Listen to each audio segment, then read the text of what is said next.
Suicide Squad Insider Episode 3 has just come out, and I decided to find all the Easter eggs, references and secrets of this Insider. And I know Rocksteady love cramming in as many of these references as possible, so today I'm going to cover them all. Starting off, we have Kid Poison Ivy, and even though we have seen her in the Insider Episode 2, I believe she's going to play a pretty big role in the fight against Brainiac, and from what it looks like, we could be going up against a big villain as the Suicide Squad look ready to attack and Poison Ivy looks scared, so this may be a villain coming up to them, but this is all speculation. About 1 minute into the video, we get a good shot of the Justice League building, and from my understanding, this at the very start of the game. As we have introductions to the superheroes, we have a really cool tribute plaque to Arlene Sorkin and Kevin Conroy, who, if you didn't know, Arlene Sorkin played Harley Quinn in the animated series and in Arkham Asylum, and Kevin Conroy played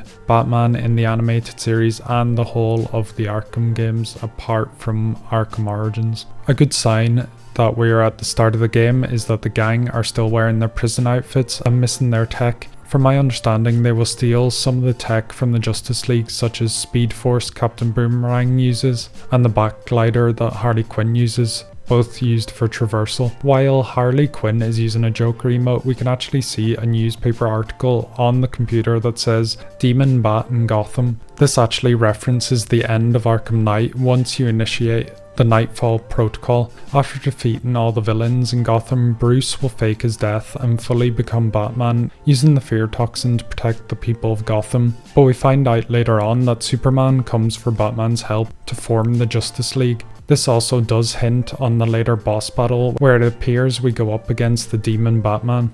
We can actually see, zooming in to the corner of the screen, a WGBS Building, and for those who don't know, this is actually owned by Galaxy Communications, who are a fictional business in the comics that acquire the Daily Planet, which Clark Kent and Lois Lane's place of work is. Now, I think this is just a subtle nod to the comics, as I don't believe there isn't anything too significant to do with WGBS, but still quite cool to see. There appears to be an Elseworld that has been taken over by Aquaman, which I was pretty surprised to see, as he is not a character in this Justice League, it appears, in this game, which is strange as he is a pretty big character for them. We can see Aquaman's trident-shaped building coming out of the water, and most of the city is submerged in water. Could this mean we have an Aquaman boss battle in the future? That would be pretty cool, and he was referenced in the Arkham Knight, but it was only his logo, so not too significant.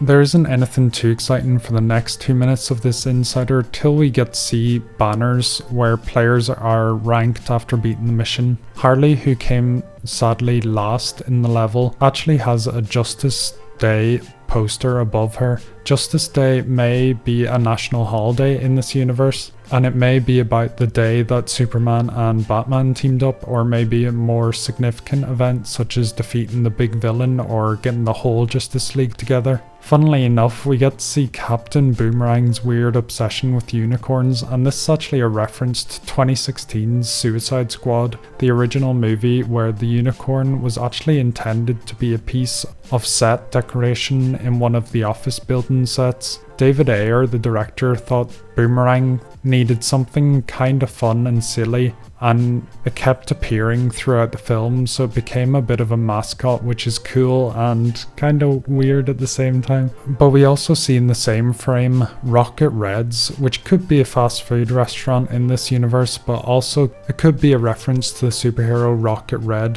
who first appeared in the Justice League issue 3 all the way back in 1987 and was a member of the Justice League International originally. I doubt he will make an appearance in Suicide Squad, but still pretty cool to see these types of lesser known superheroes being referenced. There's a bunch of references in the shot of Captain Boomerang fighting. We can actually see there's a movie for the Painter, and this might be a complete reach, but this may be referencing the Painter of Death, who appeared in the 1940 Detective Comics issue 42, who wanted to increase the value of paintings he bought by vandalizing art enthusiasts' paintings and murdering them. A pretty obscure villain, but it would be pretty cool if this was a reference, but doubtful as there isn't too much to go off apart from it being called The Painter. Above the Painter poster there's a movie called Just Like You 2 Nothing Else, and credited in the fake movie are people who worked in Rocksteady for Suicide Squad, such as Agatha Molska, advanced sound designer,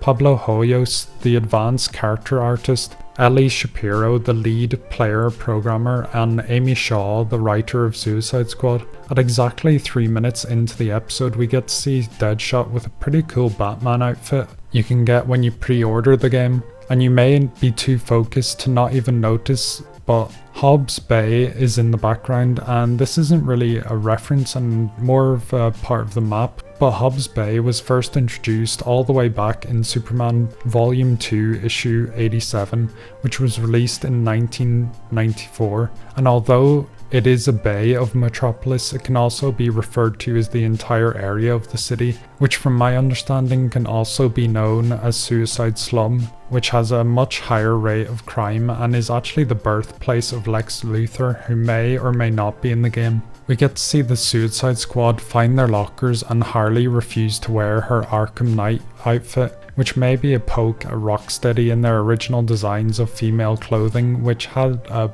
bit of backlash. Although she refuses to wear the costume, we do actually see her wearing it, but slightly altered from what she originally wore in Arkham Knight. We can see a woman on multiple screens in this shot, and it appears to be Lois Lane, as we've seen her in the reveal trailer of Suicide Squad, opting for a shorter hairstyle, but it could be just her hair put up. I may be completely wrong, but I would guess if it is her, then maybe the Suicide Squad could use her to get to Superman, as we've seen in the comics such as Hush that even Superman will break mind control if Lois is in any danger. The Suicide Squad could kidnap her to tempt Superman out of hiding. In this shot we can see Sentinel Park at the left side of the screen, which first appeared surprisingly not in a Superman comic but in Booster Gold's comic issue 2. In 1986, and Booster Gold has been referenced before with Sundollar's coffee shop, which was in the reveal trailer for Suicide Squad, but it could just be subtle nods to the cocky superhero, but we could see him in a future season. In this shot we can see the Daily Cackle, which is Joker's funhouse and is a play on the Daily Planet. And I'm sure we've all seen Joker's funhouse from Arkham City, and also it first appeared all the way back in 1988's Batman The Killing Joke. At the 6-minute mark we can get a good look at Gotham City, the same style as Arkham Knight, and we can see the GCPD building, and I hope to God there's plenty we can do there and it's not just for one-off missions, because I'd love to explore it and see if there's any Easter eggs or references. Another location in the Arkham franchise is Arkham Asylum, which is a big mashup of locations, as we can see the clock tower is right beside the medical facility, so they're probably putting all the iconic buildings beside each other for references, but also probably map flow. This is a leak, so if you want to skip here to avoid it, you can do, but a leaker states that with this Frozen theme, we will get a new villain from an alternate universe called Mrs. Freeze, and I believe Mrs. Freeze will be playable, but there's nothing confirmed. But this is why we see the whole area covered in frost. Here we get to look at the person voicing Brainiac, who is Jason Isaacs, and shockingly you may recognize him as Draco Malfoy's dad, Lucius Malfoy, from the Harry Potter series, which is really strange, but I think he'll do a great job, and I believe it does work. But I guess I need to hear more of him before I can judge. Speaking of Brainiac, we hear him say, "New Colu will be reborn," which Colu first appeared in Superman issue 167 in 1964. This is Brainiac's home planet, so this means Brainiac is trying to take over the world and build his Colu back after it was destroyed by Omega Titans, which, if the Suicide Squad follows the comics. We get an appearance of the Ace chemical plant, which I believe is 90% the reason that Joker becomes the Joker by falling into the vat of acid in most comics. Speaking of the Joker, this episode gives us a good look at the Joker, and it's not my favourite style or voice for the Joker, but hey, he looks pretty fun to play as him, so I would definitely give him a chance. I believe we're back at Gotham, and there are some posters at the side of the wall of these buildings, and they are quite hard to make out, but one of them mentions Tanaga in it, and if you don't know, this is a reference to Kairi Tanaga, who's a former sensei to a young Bruce Wayne and has only appeared in the Batman animated series and Batman Beyond. So this is a really cool nod, and I'm hoping we get more of these Batman animated series references because it was an amazing show. We get a good shot of the Suicide Squad, but beside them there seems to be a giant Green Lantern ball, which may be a part of a float for Justice Day, but we can see it has been cracked open and there appears to be a Joker bomb inside of them. It makes me wonder, does the Joker turn against the Suicide Squad? Or maybe the mission with the Suicide Squad is to blow up an area that is important to Brainiac. For our last Easter egg and reference is for the character Shazam, and this is Savannah Industries that first appeared in the 1994 graphic novel The Power of Shazam and is owned by Dr. Savannah, and even appears in the 2019 movie Shazam.